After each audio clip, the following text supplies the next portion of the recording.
Valentina Salvi y Luciana Messina escribieron un libro que acaba de editar Siglo XXI. Se titula ¿Qué están haciendo las derechas con los 70? Gracias por venir a ambas. Gracias, Alejandro, por invitarnos. Muéstrenlo, así la gente lo puede ver en sus casas. Lo tienen ambas. Ahí están, su cámara es aquella. ¿Qué están haciendo las derechas con los 70? Bueno, la memoria de la dictadura es parte de la batalla cultural que las derechas están llevando adelante en nuestro país. No es un hecho del pasado o un hecho histórico, sino que es un hecho que interpela el debate político del presente, y las derechas actúan, producen sentido, disputan sentido respecto de la memoria de la dictadura. Lo primero que quisiera decir es que es un libro de una investigación colectiva, con lo cual nosotras compilamos, pero al mismo tiempo hay un montón de autores, de colegas que aportaron sus investigaciones y que forman parte de esta investigación.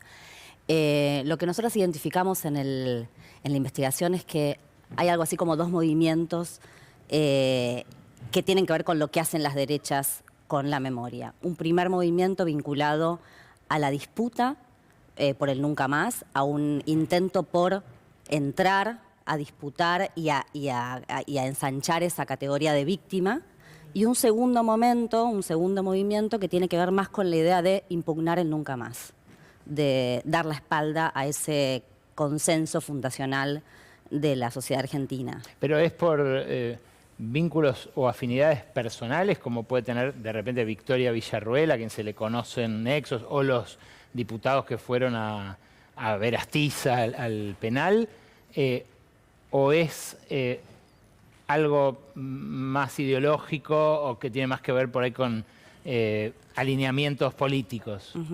No, digamos, las derechas son un conjunto o un conglomerado de actores en el campo de la memoria, ¿no? Sobre todo en el campo de la memoria de la dictadura, un conglomerado de actores distintos que han confluido en el presente. Eso se expresa en la fórmula presidencial, ¿no?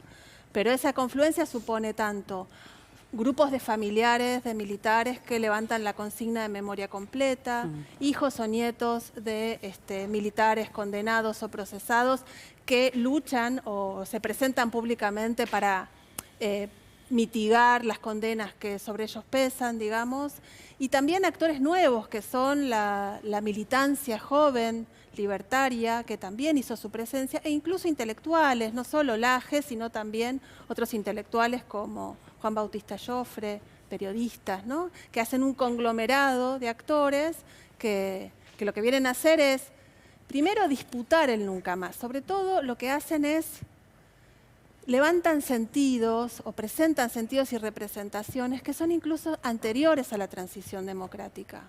Es decir, traen a la escena de una manera nueva, remozada, categorías, figuras, representaciones que son propias de la doctrina de la seguridad nacional o que fueron parte del discurso del régimen autoritario. Y hoy vemos que circulan categorías, sobre todo la noción de guerra, ¿no? La noción de guerra es aquella que explica el pasado en términos de combatientes, ¿no? Y lo que básicamente trajo la transición es habernos corrido ese discurso y haber pensado en clave de víctimas y victimarios. Es ir atrás de ese discurso, ¿no? Ir en el tiempo atrás de la transición democrática. ¿Qué hace que hoy se puedan decir cosas que, no sé, cuando yo era chico o adolescente, hace 30 años, 40 años, no se podían decir? Pienso que parte debe ser el paso del tiempo, o sea, para los pibes adolescentes de hoy. Aparecen nuevas preguntas. Y además quedó muy lejos la experiencia vital de la represión. No sé, para un nene que empieza la primaria o la secundaria hoy, capaz la dictadura es tan lejana como para los militantes de los 70 la Semana Trágica.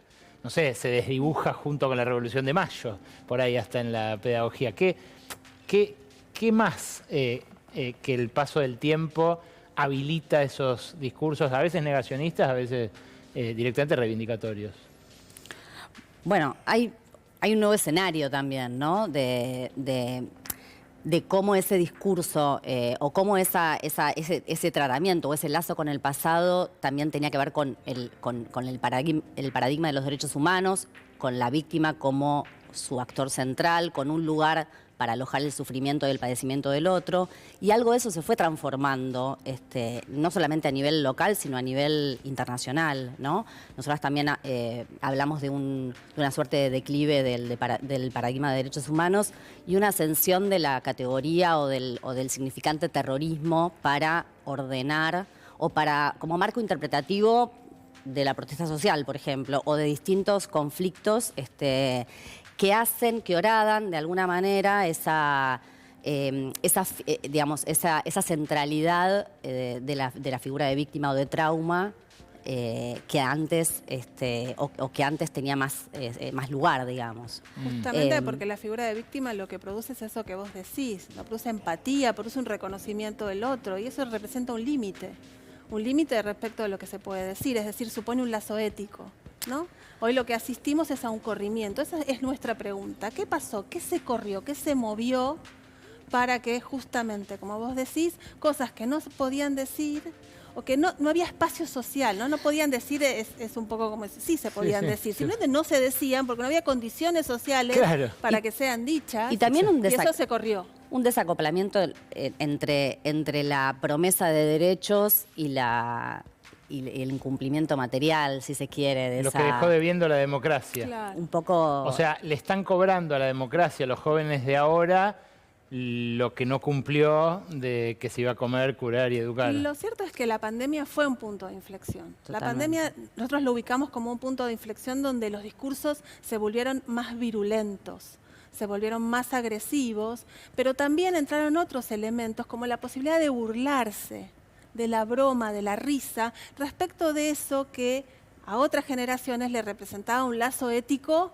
imposible de vulnerar, ¿no? Entonces, claro, un error. Claro. Un trauma. Un trauma. Y el trauma supone eso, ¿no? Entonces, asistimos a un declive. Esto es un fenómeno más global, a un declive de la centralidad de los derechos humanos, de la víctima y del trauma como elementos ordenadores. Hay un declive, eso no quiere decir que desaparezcan, sino que hay un declive de su centralidad. Frente a eso llegan discursos, como decía Luciana recién, el terrorismo como ordenador de las disputas, ¿no? Y la noción de terrorismo supone y habilita la construcción de un enemigo, ¿no? De un enemigo sobre el que podemos ejercer violencia, ¿no? Incluso torturas, claro. Sí, incluso torturas. Valentina, Luciana, gracias por venir. No. Mucha suerte con el libro y ojalá a los 50 años del inicio de la peor dictadura que azotó a nuestro país nos haga reflexionar sobre esta y otras cosas. Gracias por la invitación.